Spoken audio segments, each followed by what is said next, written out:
afternoon, everybody. What's that? I know. I told you, I try to not be tardy as often as I can. I have one very brief thing, and then we're happy to dive into your questions. Taiwan President Tsai Ing-wen will transit through New York over the next few days en route to Central America. Taiwan has also confirmed President Tsai will again transit through the United States on her return to Taiwan next week via Los Angeles. Transits by high-level Taiwan authorities are not visits, they are private and unofficial, and they are not new. Every Taiwan president has transited the United States. President Tsai has transited the U.S. 6 times since taking office in 2016. This will be her 7th transit. These transits have always been consistent with long-standing U.S. practice, consistent with the unofficial nature of our relations with Taiwan, and consistent with the U.S. One China policy, which remains unchanged. According to media reports, high-level Taiwan authorities have typically met with members of Congress, which is, of course, a separate and co-equal branch of government, and engaged in other public and private activities during past transit. Our approach to Taiwan and transits by its senior authorities have remained consistent across decades and administrations, and we have a long-standing One China policy, which is guided by the Taiwan Relations Act, the 3 U.S.-China joint communiques, and the 6 assurances. The U.S. opposes any unilateral changes to the status quo by either side, and we do not support Taiwan independence, and we expect cross-strait differences to be resolved by peaceful means. With that, Matt, go ahead. Okay, well, I won't even bother to ask my persistent question about this, about what is convenient about flying from Taipei to Central America through New York, because I know you won't answer it. But let me just ask you one thing.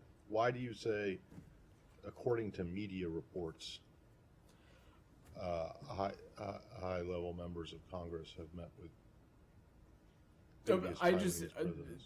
I wanted to make sure to not be speaking for the president's schedule, and so we'll let her and. No, but this wasn't about the future. This wasn't about future meetings.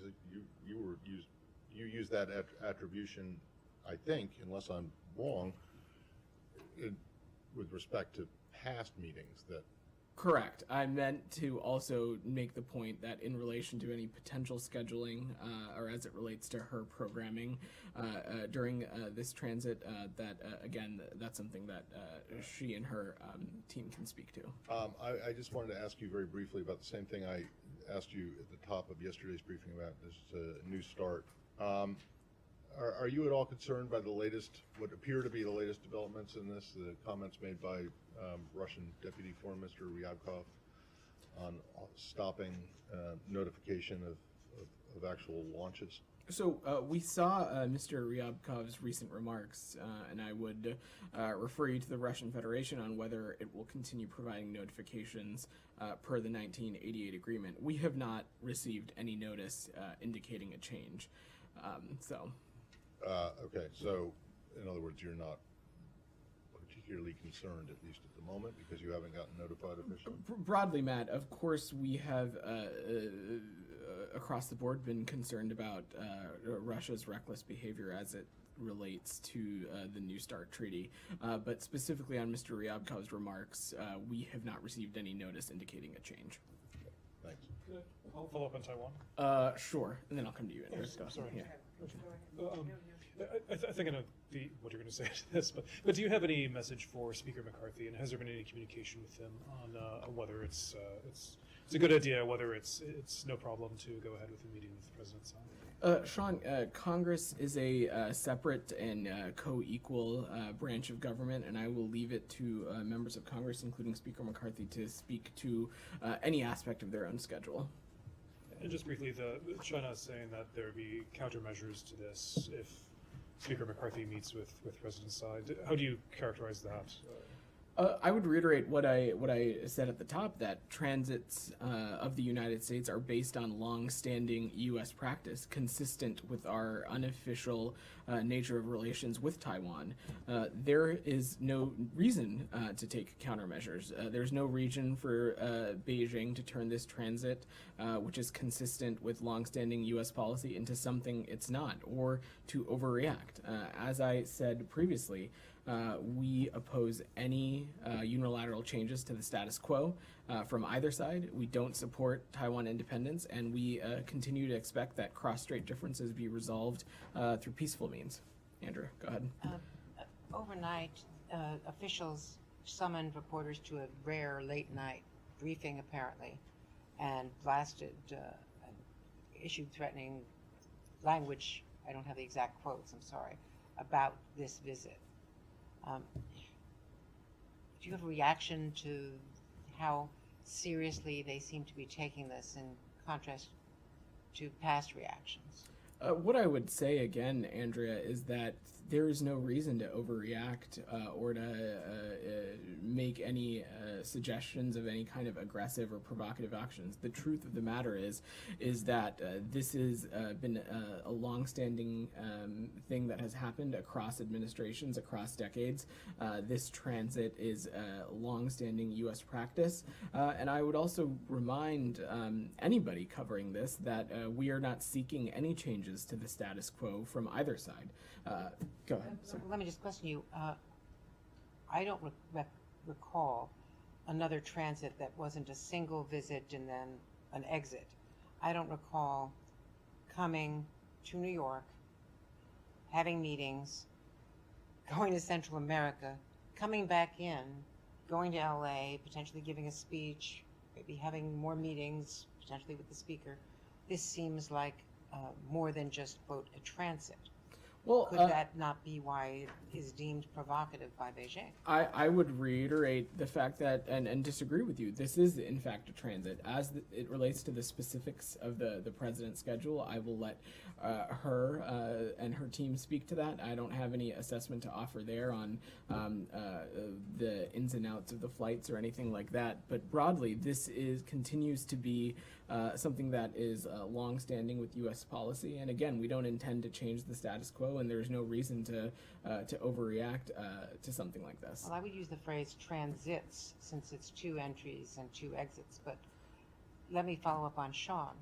Have there been informal contacts by legislative affairs and others within the U.S. government, within the State Department, to your knowledge, or the White House, with the Speaker's office about his proposed schedule and what we think is going to be a meeting in Los Angeles? We speak to our partners in Congress about a number of issues. I'm not going to get into the specifics of those engagements, but as it relates to a specific meeting with Speaker McCarthy or any member of Congress, Congress is a separate but co-equal branch of government, and we'll let them speak to their own schedule.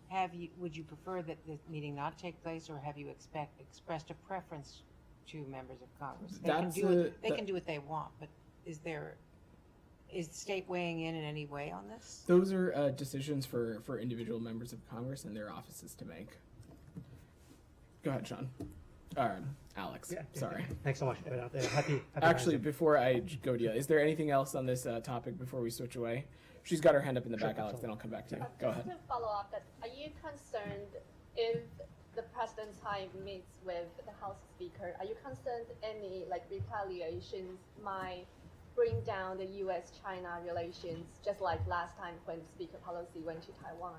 Again, the important thing to remember here is that every Taiwan president has transited the United States. Before this transit, President Tsai herself had transited the United States 6 times since taking office. This, of course, would be her 7th. And the important thing to remember is that nothing has changed about our One China policy, which is guided by the Taiwan Relations Act, the 3 communiques, and the 6 assurances. Yeah, but the meetings just, last time with Speaker Pelosi and this time might be with Speaker McCarthy. So is there any concerns about this? I'm just not going to get into hypotheticals, and I'll leave it to the Speaker's office to speak to his own scheduling. Nike, I imagine you want to stay on the same topic before we give it away? Yeah, just curious. You have mentioned that the long-standing bipartisan U.S. policy, One China policy, and I understand U.S. officials said that Washington's One China policy is different than Beijing's One China principle. And then you also mentioned 6 assurances, Taiwan Relations Act, and all the communiques. My question is, are there language in those Taiwan Relations Act, 6 assurances, or 3 communiques prohibit a democratically elected leader, the Taiwan president, to transit through any city in the United States? The important thing to remember here, Nike, is that we are not intending to change the status quo. And what I can say about our One China policy is that it has not changed, and it continues to be governed by the Taiwan Relations Act, the 3 communiques, and the 6 assurances. Alex. All right, thanks so much. Going back to Matt's second question. Yeah. So Russia said that it suspended all sort of nuclear notifications, and you just said you haven't received any formal notification from them. Is it how it's supposed to be, or will you be expecting, since you haven't received anything? That's a question for the Russian Federation, Alex. What I can say is that we have seen Mr. Ryabkov's recent remarks, and I'd refer you to the Russian Federation to expand on them, but we have not received any notice indicating a change. As you do probably recall, Russia has informed the U.S. that it will no longer provide notifications under New START as it relates to ballistic missile launches, but it will continue to provide missile launch notifications under the 1988 Ballistic Missile Launch Notifications Agreement, and they have not notified us of any changes to that approach. Of course, we also have seen Mr. Ryabkov's comments, but I will leave it to you to seek clarification from him. And if they continue not notifying you without formal notification, will you consider that as a violation of the treaty from Russia's side? We believe Russia to already be in violation of the New START treaty, but broadly, the U.S. is going to continue to evaluate next steps with regards to Russia's noncompliance with New START, and we'll consider additional countermeasures, which will be informed by our own national security impact of Russia's violation and our strategy for bringing Russia back into compliance. The important thing to remember here, Alex, is that the U.S. This is a treaty that is of importance to us. We believe it offers and enhances the security of not just the United States, but also the world largely, but also, in fact, Russia as well. And that's why we continue to do what we can to try and bring all parties back into compliance. So broadly speaking, why do you think Russia chose this moment to go back to nuclear rhetoric, whether it's about START 2 or Putin's statement on Belarus? Is it just part of his strategy, do you think, to just replenish the threat periodically, or is there any particular reason? You just had Chinese president visiting Russia, and they did have sort of an agreement to not to revisit nuclear threat. That's a better question for them, Alex. I'm not going to opine on that. Simon, on that and something else as well. But just to clarify, do you think that your understanding is Russia is in breach of the limits of the treaty, or just in breach of the treaty in terms of the sort of correspondence requirements and the correspondence requirements is my understanding. In terms of the limits imposed by the treaty, the U.S. doesn't. Correct, and we've seen no Russia. Indication that Russia is intending to change or exceed those limits either. I wanted to move on to Myanmar, where they've the military junta has dissolved opposition, well, not opposition parties including the National League for Democracy. I wanted to get your response on that, and whether does this change your calculation in terms of your policy towards Myanmar at the moment? So, Simon, we strongly condemn the Burma military regime's decision to abolish 40 political parties, including, as you so noted, the National League for Democracy. Any election without the participation of all stakeholders in Burma would not be and cannot be considered free or fair. And given the widespread opposition to military rule, the regime's unilateral push towards elections likely will escalate instability. We continue to support efforts by all of those working to establish genuine and inclusive democracy in Burma. So the elections that they're planning to hold, what is your view on them? There's no chance of them being considered as free and fair? Well, if you are going to remove 40 parties from their ability to participate in those elections, essentially having elections without the participation of all of the appropriate stakeholders, then yes, that is an election that would not be considered free and fair. And given, as I said, the people and public's opposition to the military rule, the regime's unilateral push towards elections will unfortunately lead to increased instability. Said, go ahead. Thank you. We done a couple of questions on the Israeli-Palestinian issue and then one on Syria. Sure. First of all, has there been any update or what is the status of the visa waiver? Said, I don't appreciate your question. I don't have any update to offer. To reiterate what I have said previously is that we view Israel's future admission into the visa waiver program as something that's mutually beneficial to the U.S. and Israel. And we continue to work on this issue. We continue to work with our Israeli partners towards fulfilling all of the requirements. But at this time, Israel does not meet all of the eligibility requirements. And to be eligible for the visa waiver program, Israel still has significant work to complete on a short timeline in order to meet all of those requirements in advance of the end of the fiscal year, which is September 30th. To be clear again, Said, reciprocity for travel is a fundamental requirement to enter this program, and we require equal treatment and freedom of travel for all U.S. citizens, regardless of national origin, religion, or ethnicity, who are seeking to enter or transit through Israel. And I'll remind you, Said, that this is not something that is unique to just this country. It is something that we have held consistently with all visa waiver program requirements that we may have with other countries also. Thank you for that thorough answer. Let me ask you, last night or yesterday, the president gave some strong words, about not inviting Prime Minister Benjamin Netanyahu anytime in the near future, and that Israel was going the wrong path and so on. How would you describe, and of course there were equally strong words from the Prime Minister of Israel himself. How would you describe the relationship between you and Israel at the present time?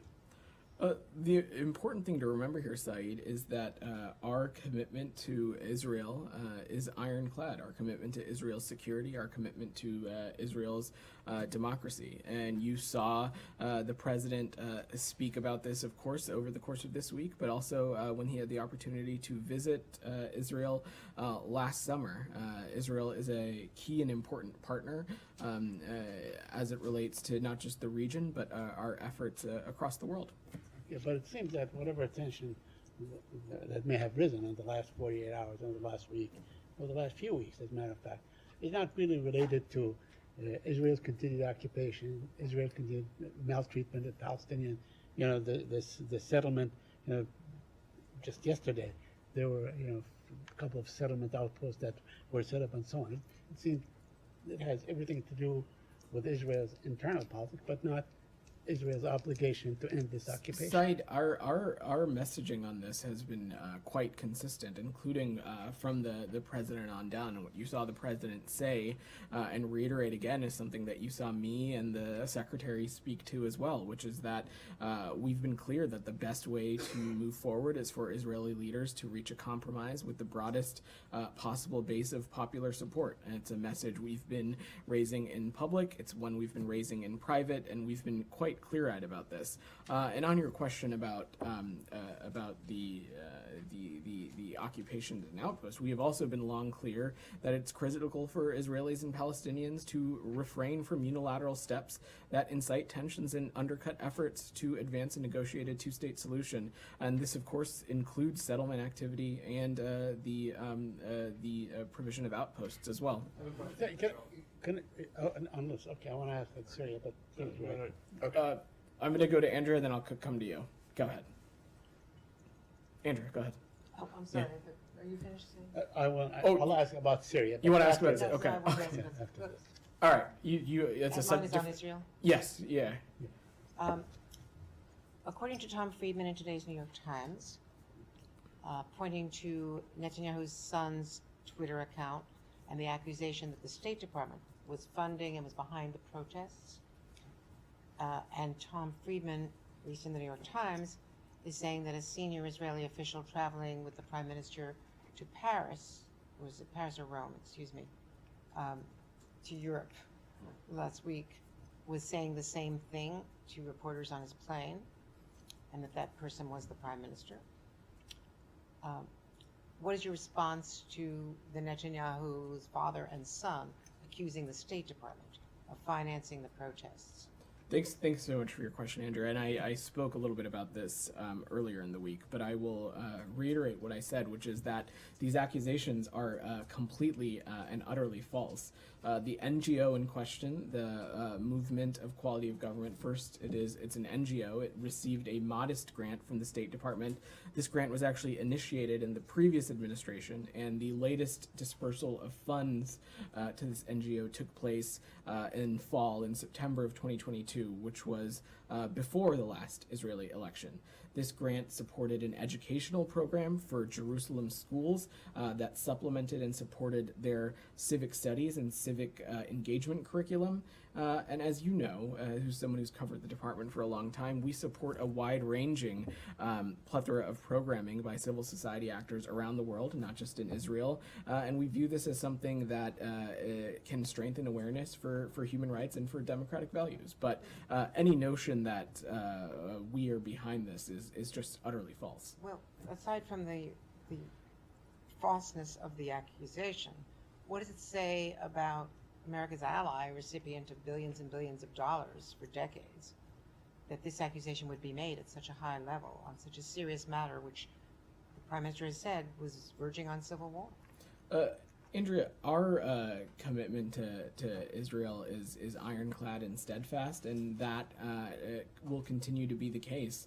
And as even the Prime Minister noted, sometimes the best of friends can disagree. But broadly, I would just reiterate that these accusations are false. Go ahead. Then I'll come to you, Vivian. Go ahead. Thanks, Madand. So sticking with Israel, given that President Biden won't meet with Prime Minister Netanyahu in the near term, does Secretary Blinken plan on talking with his counterparts or Prime Minister Netanyahu in the near future? I don't have any calls or travel to preview or read out for you, but of course our relationship with our Israeli partners is deep, and we continue to engage with them closely on a number of issues through, of course, the Secretary when he has an opportunity to engage with his counterparts. We've read those conversations out through our Ambassador Tom Nides, through Assistant Secretary Leaf, and through others who work on this issue as well. How can you say that it's deep when the President of the United States has said that he won't meet with the Prime Minister of America's closest ally in the Middle East in the near term? I'm not going to parse the words of the president. The president also had the opportunity to speak with Prime Minister Netanyahu, I believe, in the middle of last week. This is, of course, a deep relationship that we have with our Israeli partners. I also don't think that just a visit or meeting with someone is necessarily prescriptive of anything. What's more important here is the relationship and the communications that we have with our Israeli partners, and those continues to persist, including through the president, who had the opportunity to speak with the Prime Minister last week, through the Secretary, and through others, of course, across the interagency that work on this issue. Vivian? Thanks, Fadan. I actually also have a non-Israel question, but I'll start with that since we're on the topic. Sure. Just to kind of continue on this line, President Biden yesterday said with regard to Israel that they cannot continue down this road, and I've sort of made that clear. You say that the relationship is ironclad, but I'm wondering, what does that mean that they can't keep down this road?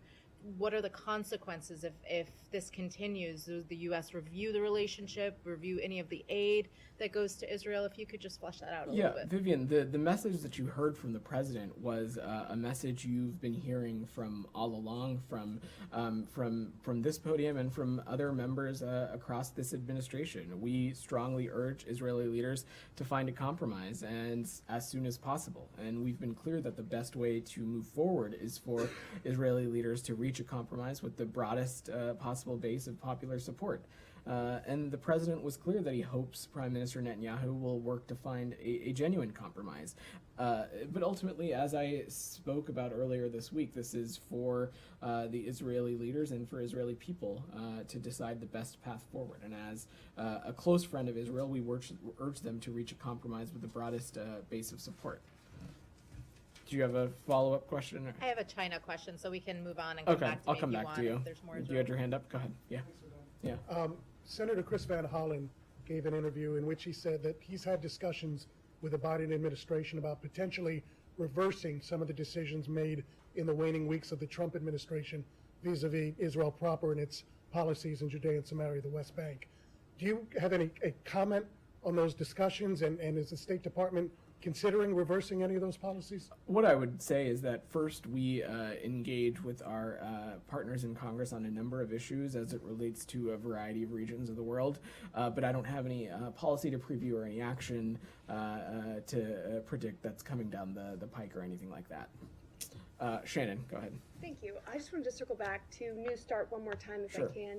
More broadly, can you touch on how important communication between the U.S. and Russia is, especially when it comes to those advanced missile warnings? What do they do for strategic stability between the two countries? Well, as you know, Shannon, the New START treaty requires Russia and the U.S. to exchange a comprehensive database twice a year in March and September, and these include extensive data sets on New START treaty accountable facilities as well as nuclear forces, including the number of deployed warheads and delivery vehicles as well. Separately, the treaty also requires each side to provide routine notifications, for example, movements of individual treaty accountable assets such as ICBMs or heavy bombers, things of that nature. These routine notifications typically happen on a regular basis. But the bigger picture here, and I touched on this a little bit earlier, is that we believe that that mutual compliance of New START, it strengthens the security of the U.S., it strengthens the security of our allies and partners, it strengthens the security of Russia, and it strengthens the security of the world, and that's why we are working to preserve the treaty. Go ahead. Earlier today, the Mexican President, Mr. Obrador, accused Secretary Blinken of lying last week when he told the Senate Appropriations Committee that drug cartels have control of certain parts of Mexico. Was Secretary Blinken lying? I have no different assessment to offer than what the Secretary said in his hearing. And that assessment is based on media reports, intelligence reports. What is it based on? I'm not going to get into specifics or parse the Secretary's comments, but of course, even in relationships as deep as the one that we have with Mexico, which is an important partner, sometimes we disagree, and the Secretary was asked a question in a hearing, and he responded to it. A follow from yesterday, Sure. Did you receive any request from Mexico to help with the fire in the Ciudad Juarez facility?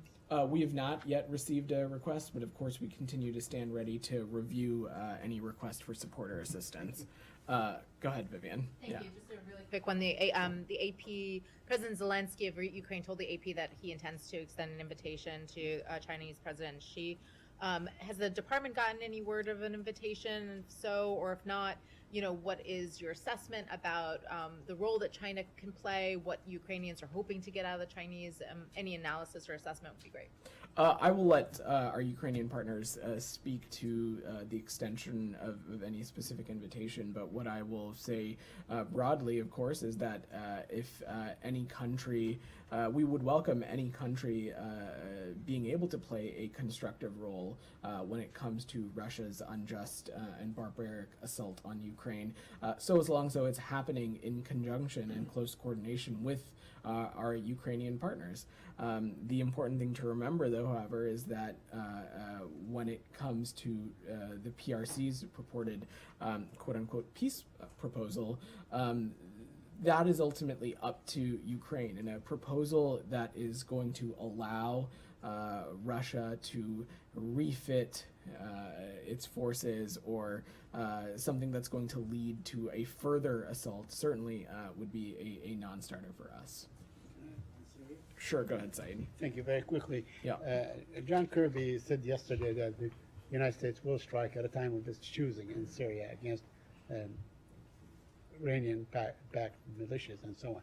And my question in this case, do you have any kind of deconflicting channels with Iran or with these groups? Because like you do with, let's say, Russia in Syria. Do you have any deconflicting channels?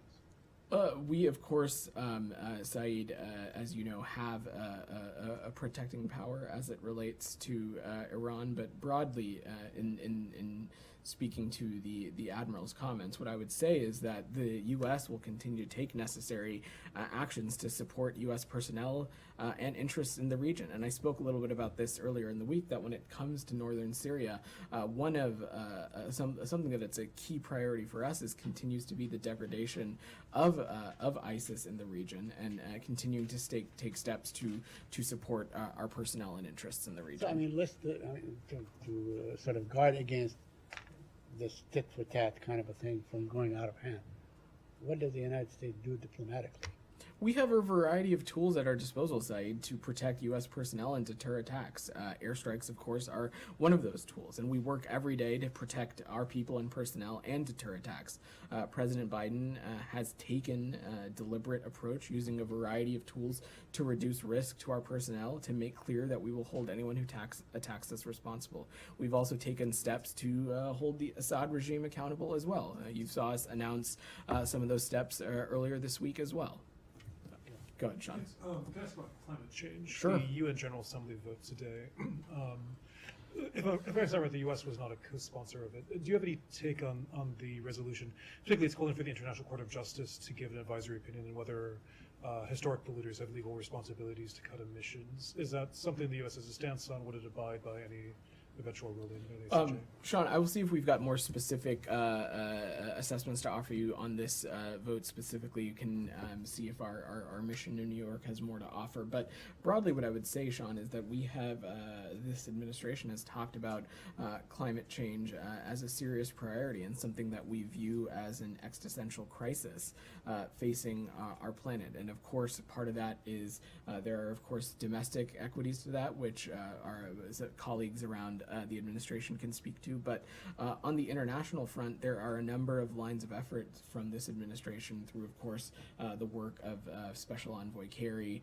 You've seen us announce a number of steps in close coordination with our allies and partners, things like the Global Methane Pledge, our bold emissions target as it related to the first COP in the first year of this administration, and the subsequent emissions targets that we've held firm to. So, Can I ask something completely unrelated? Sure.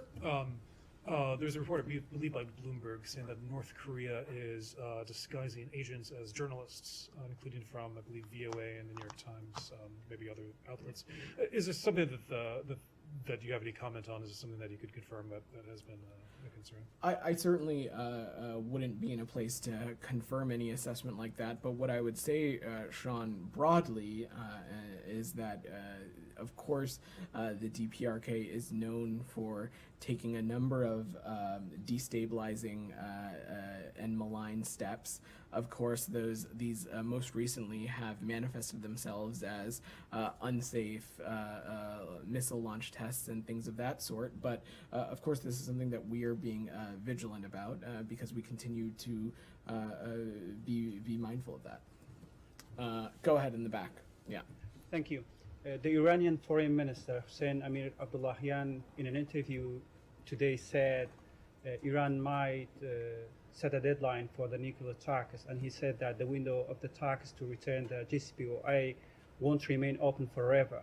What's your comment on that? And if Iran closed the window of the talks, are you following them to name the JCPOA a dead deal?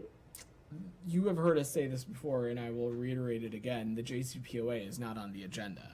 Right now, the Iranian regime's human rights abuses and crackdowns and its proliferation of weapons to Russia and for use in cruel and deliberate attacks on civilian infrastructure in Ukraine are at the top of our agenda when it comes to the Iranian regime. We, of course, continue to be greatly concerned by Iran's nuclear advances, and President Biden is absolutely committed to ensuring that Iran never obtains a nuclear weapon. We continue to believe that diplomacy is the best way to achieve that goal, but we've been clear that we have not removed any option off the table. if Iran closes the window, what will be your options? I'm just not going to engage or get into hypotheticals. Of course, though, like I said, the JCPOA is not on the agenda, but we continue to have a number of tools at our disposal, and we continue to believe that diplomacy is the best path forward. This president, this secretary, and this administration is committed to ensuring that Iran never obtains a nuclear weapon. Go ahead, and then I'll go to you after. Thanks, Badan. Yeah. A couple questions. Let's limit it to one, because you already got a couple. Go ahead. Very quick questions. One is, what is the administration's reaction to Saudi Arabia joining the Shanghai Cooperation Organization? And then second, yesterday there was a UN vote to form an independent investigation of the Nord Stream explosion. Only China, Russia, and Brazil voted in favor. Why did the U.S. abstain? First, as it relates to your question about the Shanghai Corporation, we'd refer you to the Saudi government to discuss the formalization of it as a dialogue partner. This is not a new development, as you know. Saudi Arabia is SCO dialogue. SEO status as a dialogue partner has been pending for some time. As you know, each country has its own relationships, and I would, of course, let the government of Saudi Arabia speak to that. On your question about Nord Stream, the Nord Stream investigations, give me 1 second here.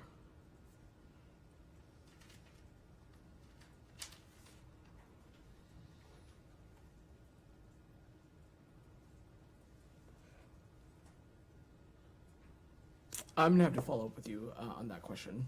We can check with the team and follow up with you afterwards. Dylan, go ahead. Yeah, back on Mexico for 1 second. Sure. You mentioned the deep partnership the two countries have, the U.S. and Mexico together. Yesterday, you described them as a key and important partner in battling the fentanyl crisis specifically. How can the Mexican government be a key partner in battling the fentanyl crisis when they have top diplomats, even the president, just denying that the problem even exists, that they have any role in it? We have a multiplicity of interests as it relates to our bilateral relationship with Mexico. It is one where we have a deep economic cooperation, a deep security partnership, of course. Also, when it comes to migration, Mexico plays an important role as well. And on the provision of fentanyl and fentanyl precursors, this is something that is a priority for the Secretary. It is something that we continue to work closely on with our Mexican partners, and it's something that we'll continue to engage with them on. Are you satisfied with what they're doing on the issue of fentanyl? I'm not going to offer a specific assessment from here, but again, would just reiterate that they are an important partner in this line of effort. Go ahead. Taking my question. Yeah. Japanese Prime Minister Kishida's wife is planning to visit White House next month to meet Jill Biden. Does the State Department have any information for this, or is there any discussion going on with the Japanese counterpart? I will let the Prime Minister's office and the First Lady's office speak to any potential bilateral engagement between the two of them. Thank you. Mikhail? Yes, thank you very much, sir. Senator Menendez and Congressman Meeks, as I see, made a proposal a while ago, and I wanted your comment. They say that, especially senators said that just as we should require universal background check in the United States, we should consider human rights records before providing arms and defense services abroad. And they introduced the Safeguarding Human Rights in Arms Export Act. Do you agree with Senator Menendez and Congressman Meeks to arm countries considering the human rights records instead of the strategic interests? I'm not going to weigh in or opine on pending legislation, but what I would say broadly is that human rights continues to be a priority of this department and this administration. It's something that we continue to raise regularly with countries around the world, including those in which we have bilateral engagements and bilateral relationships with. Go ahead, Alex. Thanks. A couple of Russia-related questions. Let me start with something you addressed yesterday in response to Sean's question on IOC. Any concern on your end about potential softening from the international community, on treatment of Russian individuals, when it comes to their participation in such events? in comparison with early last year. Alex, the important thing to remember here is that we support all international efforts to examine atrocities in Ukraine, including investigations by the ICC, reporting by the UN Commission of Inquiry on Ukraine, the expert missions established by the invocation of the OSCE's Moscow mechanism. We continue to support all of those efforts, and I'm not going to speculate or try to opine on if these bodies are taking a different stance now as opposed to earlier in the conflict. These are efforts that the United States is continuing to support. Sure. Secondly, Putin today seemed to have considered finally that sanctions will have impact on Russian economy. He stopped a little short on just saying it might have impact. I want to give you a chance to expand a little bit on that.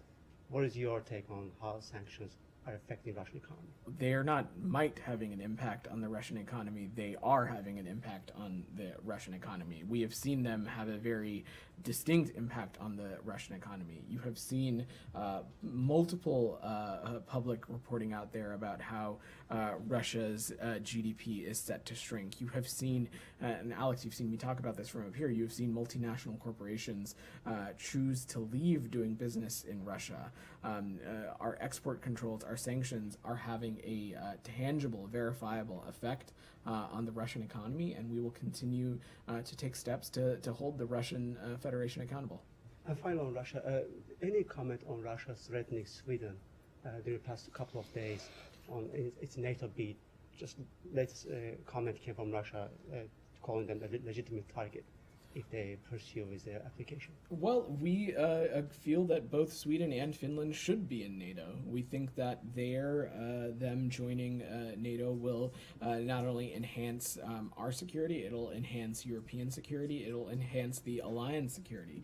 These are two countries that are advanced democracies, Finland and Sweden. They work with NATO regularly, and we hope to welcome them into NATO formally very soon. You saw the United States move quickly as it relates to its own protocols as well.